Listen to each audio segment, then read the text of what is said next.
Hospital Nacional Guido Valadares se mudou paciente dengue na ida, husi centro saúde referral no centro saúde Sira durante fulang março, tinang rihunrua ronulu resintolo. Chefe Departamento Emergência, Eldegar Lopes Martins informa ida neba jornalista Sira e Hospital Nacional Guido Valadares quinta-feira semana ne. Tuir observação médico, paciente na hitunolo resintolo nebe mai ia Hospital Nacional Guido Valadares dili durante fulang março tamba causa husi tempo udan la ia ema ida mak hakotu is. Sira nebe dengue, mas depois haruku se referral se centro saúde dengue, mas depois mai ya ne itare mas ne polícia dia kuito interfogal pa amotu na ida de.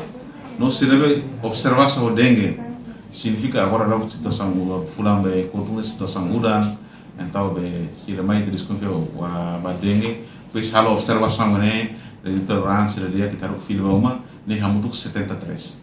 Ia Fatin Hanesan, diretora executiva Hospital Referral Mobisi, município Ainaro, Gabriela Magno Pereira informa, durante fulan janeiro to fulan março, registra caso moras dengue na Insanolo.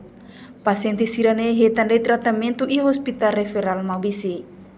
Banyak kolega bagus dari dengue, ia Mobisi durante janeiro to ia bulan março nene, itanya caso dengue Sanulu, mas be na transfer mais de sala de tratamento, balo paciente baixa, balo ia ingirada, paciente be ita bolo rawat jalan, mas be ita bel hal tratamento de sira, depois agora vai lavar sira, ita bolo ia bronquiolitis ou bronquipneumonia na situana hospital.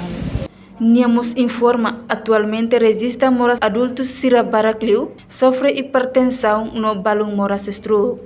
Paciente Sira Nemos retande atendimento, o médico especialista Sira e a Hospital Referral Mobisi Ainaro.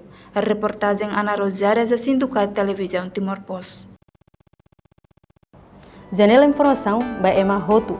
Atu reta informação atual diakliu kita haluha, haneham botão subscribe, like, halo comentário, no faz tutang ba media social Hotu.